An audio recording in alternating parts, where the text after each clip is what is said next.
नमस्कार।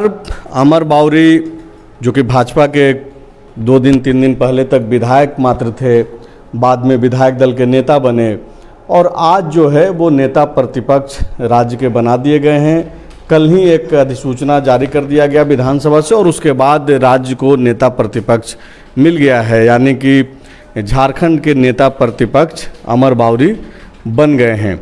तो ये तो एक सूचना मात्र है, लेकिन नेता प्रतिपक्ष बनने के बाद और क्या क्या परिस्थितियां बदलेंगी राज्य में, भाजपा को कितना बेनिफिट्स होगा और वो जो कई सारे चीज़ अभी अटके पड़े हुए थे, जो चीज़ें नहीं हो पा रही थी, वो क्या जल्दी से हो पाएंगी या नहीं। हमारे साथ पांडे जी हैं, पांडे जी से बातचीत करेंगे।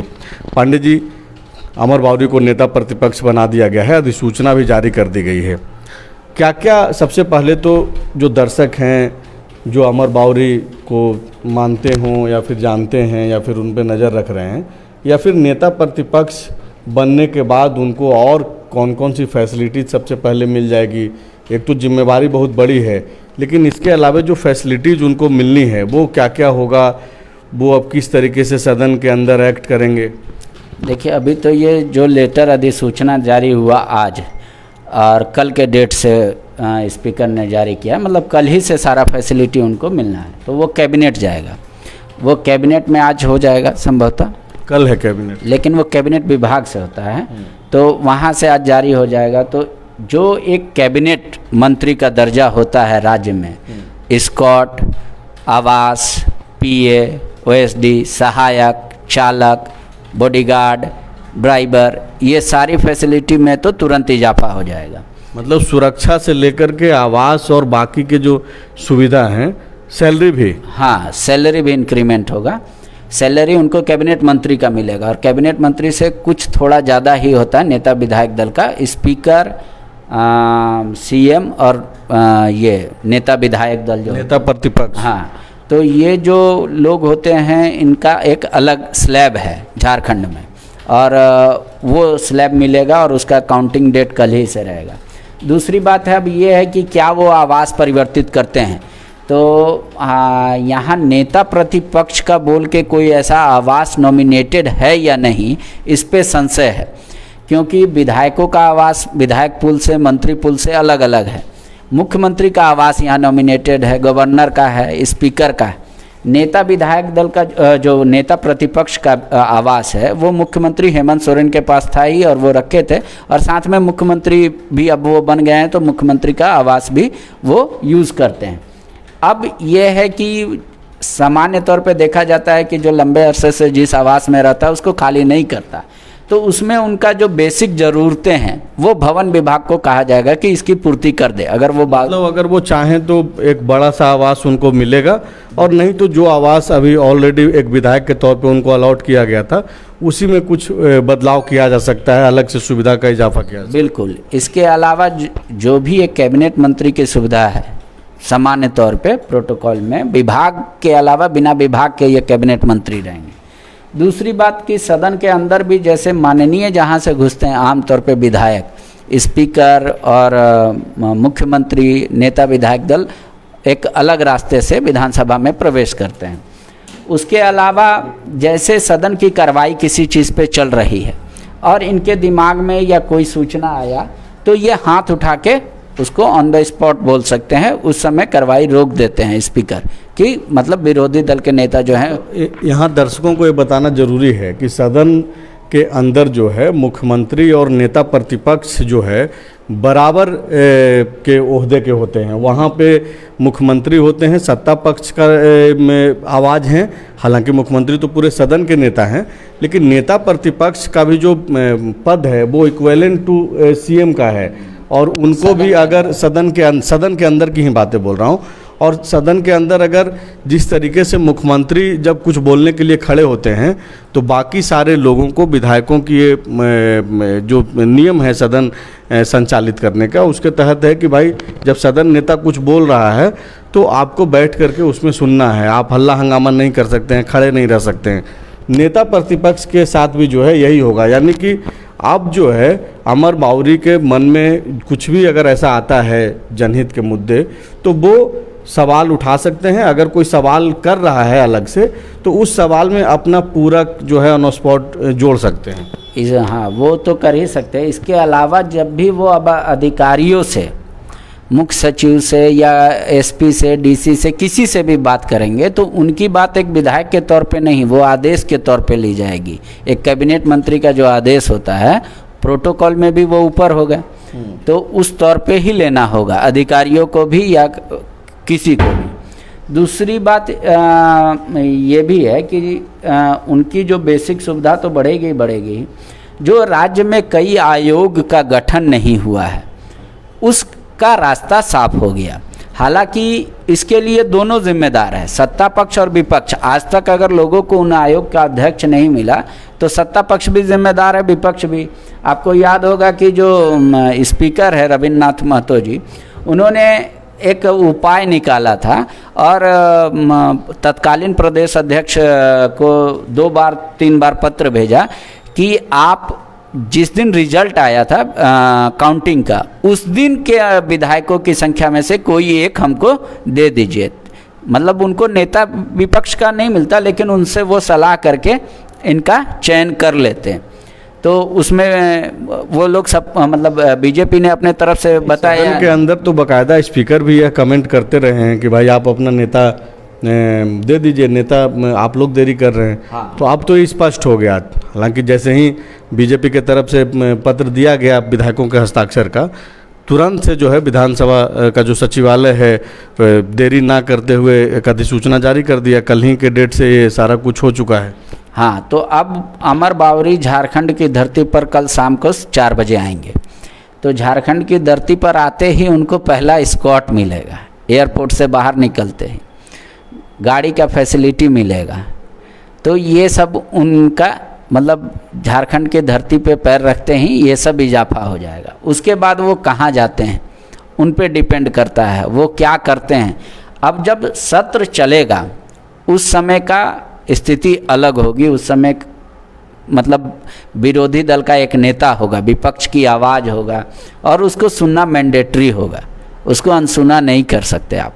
दूसरी बात, 2019 से पहले जो जिस भूमिका में हेमंत सोरेन थे उसी भूमिका में अमर बावरी दिखेंगे। अभी उन पर डिपेंड करता है कि वो कितना एक्टिव होते हैं, कैसे कनेक्ट कर पाते हैं लोगों से। बिल्कुल, वो तो दिखेंगे ही दिखेंगे। इसके अलावा अब मान लीजिए किसी भी राज्य के किसी भी हिस्से में वो जाएंगे या मूवमेंट करेंगे तो उनको उसी लेवल से देखा जाएगा और वो किन किन मुद्दों को उठाते हैं या किन किन बातों को वो मुख्यमंत्री से अवगत कराते हैं, गवर्नर से अवगत कराते हैं या अधिकारियों से अवगत कराते हैं कि भाई इसका समाधान होना चाहिए।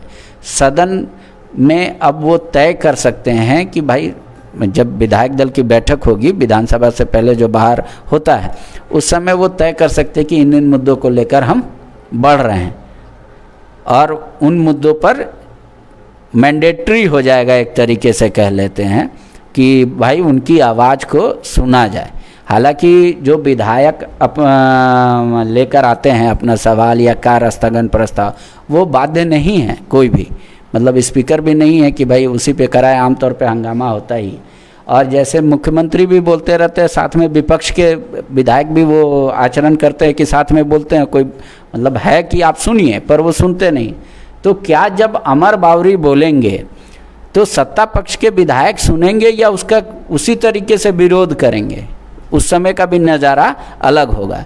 अब किसी भी एक आदमी को विपक्ष में जिम्मेदार ठहराने के लिए स्पीकर भी अमर बावरी को कह सकते हैं कि भाई आप अपने विरोधियों को कहिए, विरोधी दल के लोगों को। तो ये तंज कसते रहते थे कि आपका नेता कौन है। जब बीजेपी के विधायक वेल में चले जाते थे किसी भी मुद्दे को लेकर के सदन की कार्यवाही चलने के दौरान, तो बाकायदा उनके बार बार आग्रह के बावजूद जब भाजपा के विधायक अपने सीट पे नहीं बैठते थे तो बाकायदा उसमें वो बोलते रहते थे। कई दफ़ा नाम पुकारने के बाद मुख्य सचेतक चूँकि बिरंची नारायण हैं तो उनका नाम ज़्यादा लेते थे, भानु प्रताप जी का नाम लेते थे, रणधीर सिंह का नाम। आखिरकार जब इन सब कोशिशों के बावजूद अगर कोई नहीं सुनता था तो स्पीकर बोलते थे कि भाई आपका नेता कौन है, किसको बोला जाए। तो अब नेता जो है मिल गया है सदन के अंदर, अमर बावरी ही सारे चीज़ के लिए जिम्मेवार होंगे। बाकायदा जिम्मेवार कहना सही नहीं, मतलब उनको कोट किया जाएगा कि आप संभालिए अपने लोगों को। बहरहाल ये सारी बातें जो है वो ये रहा कि क्या सुविधा बढ़ेगी, उनकी जिम्मेवारियां क्या होंगी और क्या क्या चीज़ें जो है अब बदलेंगी। एक जो इससे अलग जो बातचीत है वो पार्टी के भीतर और पार्टी के बाहर के जो लोग हैं, समर्थक कह लें बीजेपी के या फिर कार्यकर्ता जो हैं, उन लोगों के मन में ये चल रहा है कि भाई महज 2 बार के विधायक हैं अमर बावरी। पहली दफ़ा वो जेबीएम के टिकट से जीते, हालांकि वो जीतने के बाद बीजेपी आ गए थे, और दूसरी दफ़ा बीजेपी के टिकट से वो चुनाव जीते हैं और उनको जिम्मेवारी दे दी गई। जबकि कई सारे वरिष्ठ जो नेता हैं, जो विधायक हैं बीजेपी में, उनका नाम चल रहा था सीपी सिंह को लेकर के ही। और तो कई लोग ये बोल रहे हैं कि क्या जातीय समीकरण हावी पड़ गया, बीजेपी भी क्या ये जो विपक्ष की जो रणनीति है, खास करके इंडिया अलायंस जिस तरीके से जातीय आधार को पीच बना करके काम कर रही है, तो क्या बीजेपी भी अब जातीय राजनीति का भी शिकार हो रही है? अनुसूचित जाति का जो यहाँ पे संख्या है वो एक बड़ा फैक्टर बना। देखिए, बीजेपी के विधायकों के मन में ये सवाल हो सकता है, जुबान पे नहीं होगा। नहीं, बीजेपी के विधायक नहीं बोलेंगे, ठीक है, लेकिन आम लोग जो सोशल मीडिया पे नहीं, तो ये 100% सोशल मीडिया पे जो लोग लिख रहे हैं, जो कार्यकर्ता जो हम लोगों से मिलते हैं, कल कई सारे लोगों से मिले, उन लोगों के भी जहन में ये था कि ऑलरेडी जो वरिष्ठ लोग हैं उनको ये जिम्मेवारी मिलनी चाहिए थी, लेकिन नहीं मिली। तो उनके मन में है कि ये जातीय व्यवस्था जो है, जातीय राजनीति जो है वो भारी पड़ रहा है।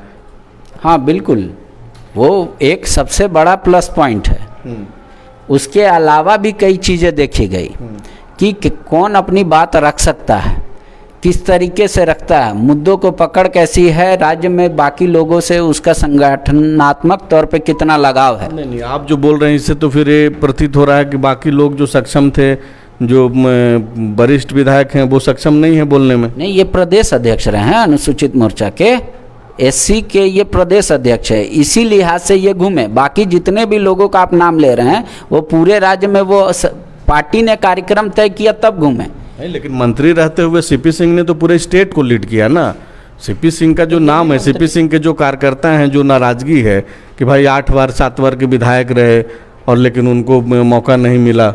हाँ, तो ये तो सीपी सिंह भले ही नहीं बोल रहे हैं, लेकिन उनके लोग तो बोल रहे हैं ना। हाँ, ये तो सभी के लोग बोलेंगे। जैसे आपको बता दें, अनंत ओझा का भी नाम था, वो भी दूसरे टर्म के विधायक थे, नीलकंठ सिंह मुंडा। तो वो तो जातिगत एक आधार बना, वो उसमें कोई दो राय नहीं है। वो 100% में से 99% वो एक कारण रहा।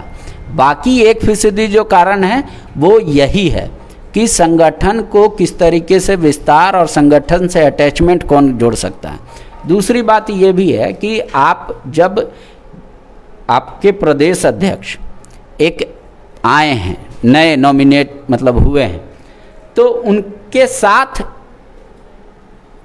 कदम से कदम मिला के चलने वाला या उनके पीछे चलने वाला, अगर दलीय आधार पे देखेंगे तो विधायक दल का नेता का प्रोटोकॉल पार्टी में प्रदेश अध्यक्ष से नीचे है, काफ़ी नीचे।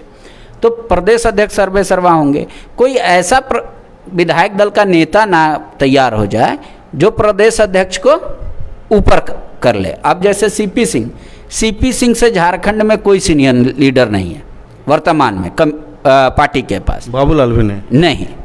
अगर आप देखेंगे तो उनके पिताजी जब पोलिंग एजेंट का काम करते थे तब वो बेचारे क्लास 8 में पढ़ते थे और माथा पे टेबल लिख के, और उस समय भी वो पार्टी का काम करते थे। और जैसे ही 10th पास किए उसके बाद वो गौरी दत्त मंडलिया स्कूल से ABVP ज्वाइन कर लिए। फिर ये जब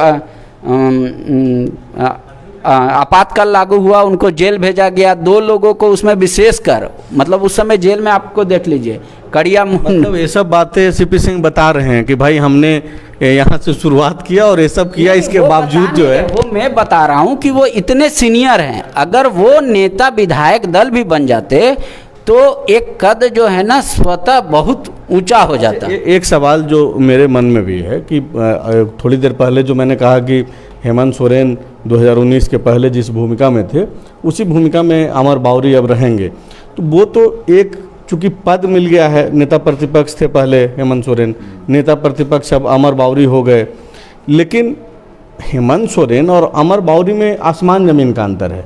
उनकी पार्टी में वो जो निर्णय लेंगे वो अंतिम निर्णय था, गुरुजी से पूछना एक वो औपचारिकता है और वो पूछते हैं, अध्यक्ष हैं राष्ट्रीय पार्टी के, तो वो पूछना भी चाहिए। लेकिन ये माना जाता है और ये सब लोग जानते हैं कि अगर हेमंत सोरेन कुछ निर्णय ले रहे हैं तो वो अंतिम निर्णय है।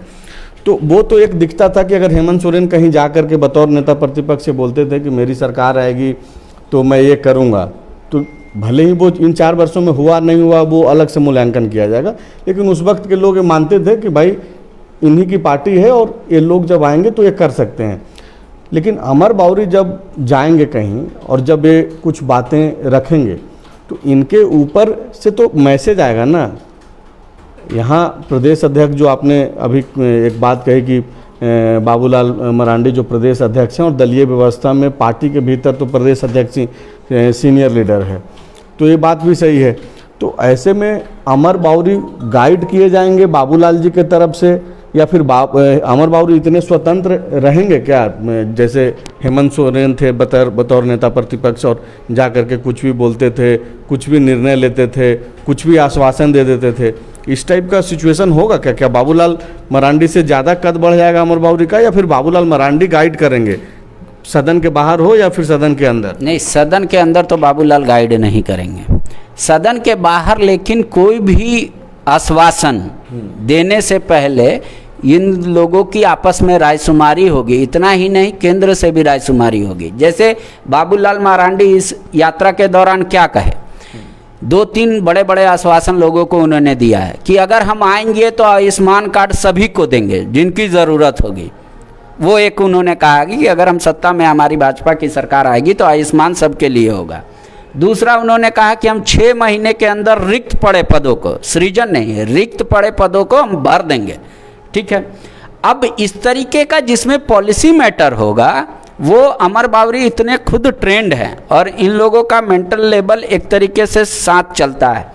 और कभी भी मान लीजिए स्पॉन्टेनियस भी कहीं जा रहे हैं तो वो एक दूसरे को फ़ोन कॉल पे ये कह सकते हैं कि इस बात को ऐसे रख सकते हैं या नहीं रह सकते हैं। अब रहा कि बाउरी जी को भी पार्टी की स्थिति पता है, पार्टी में अपनी स्थिति पता है, और जब सरकार में आएंगे तो वो मंत्री रहे हैं तो उनका सरकार का भी दायरा और लिमिटेशंस पता है उनको कि सरकार क्या कर सकती है और क्या नहीं कर सकती है, तो उसी अनुसार से आश्वासन भी देंगे। लेकिन जैसे ही नेता प्रतिपक्ष कहीं जाएगा तो वो लोगों की ज़्यादा उम्मीद पर उतरता है, वो नोटिंग में आना शुरू हो जाएगा। वो मतलब उनको लोग ज़्यादा इम्पोर्टेंस देंगे, मीडिया भी ज़्यादा इम्पोर्टेंस देगी, सरकार भी देगी। लेकिन वो कोई आश्वासन ऐसा दे दें जो पार्टी को गले ना उतरे तो वो वैसी परिस्थिति मुझे नहीं लगती, क्योंकि इन दोनों की ट्विनिंग जो आपस में है वो बेहतरीन है और दोनों एक दूसरे से परस्पर बात करते रहते हैं मुद्दे को लेकर। और कई बार जब आपको याद होगा जब दीपक प्रकाश प्रदेश अध्यक्ष थे और ये एससी के प्रदेश अध्यक्ष थे तो कई ऐसे मुद्दे थे जिस पर ये खुलकर काम करना चाहते थे, लेकिन प्रदेश अध्यक्ष की सहमति नहीं मिल पाती थी। कि वो कहते थे कि ये ज़्यादा हो जाएगा, आपको धीरे धीरे काम करना है, तो वहाँ रुकना पड़ता था। तो जो प्रदेश अध्यक्ष कहेंगे मतलब जो पार्टी कहेगी, हाँ, वो फाइनल होगा। लेकिन ऐसा नहीं है, बावरी जी को पता है कि किन मुद्दों को उठाकर आप जिस तरीके से हेमंत सोरेन लगातार संवाद स्थापित करते थे लोगों से, उसी लिहाज में ये भी काम करेंगे, इसमें तो कोई दो राय नहीं है किंतु परंतु। और दूसरी बात ये है कि अब आपके पास दो नेता हैं, दोनों का अलग अलग मोमेंटम है, दोनों का अलग अलग अपना स्पीड है, एक्सलेरेशन है। पार्टी दोनों को अलग अलग यूज कर सकती है जगहों पर। तो ये जानकारी अभी आई थी थोड़ी देर पहले कि अधिसूचना जारी कर दिया गया है। कल के डेट से ही यानी कि 16 अक्टूबर से ही राज्य को नेता प्रतिपक्ष मिल गया है। अमर बाउरी के रूप में बीजेपी ने दलित चेहरा को आगे बढ़ा करके न सिर्फ झारखंड की राजनीति के लिए बल्कि आस पास के जो स्टेट्स हैं, खास करके बिहार, जहां पे बीजेपी पिछले बार के मुताबिक जो है इस बार अपने आप को कमतर आंक रही है, भले ही वो बयानों में ऐसा ना दिखे, वहाँ पे भी जो है इस डिसीजन का इम्पैक्ट होना है और इसको बीजेपी भुनाएगी भी। तो फिलहाल इस लाइव में इतना ही, आप लोग बने रहे, शुक्रिया। thefollowup.in. Like, share, and subscribe. www.thefollowup.in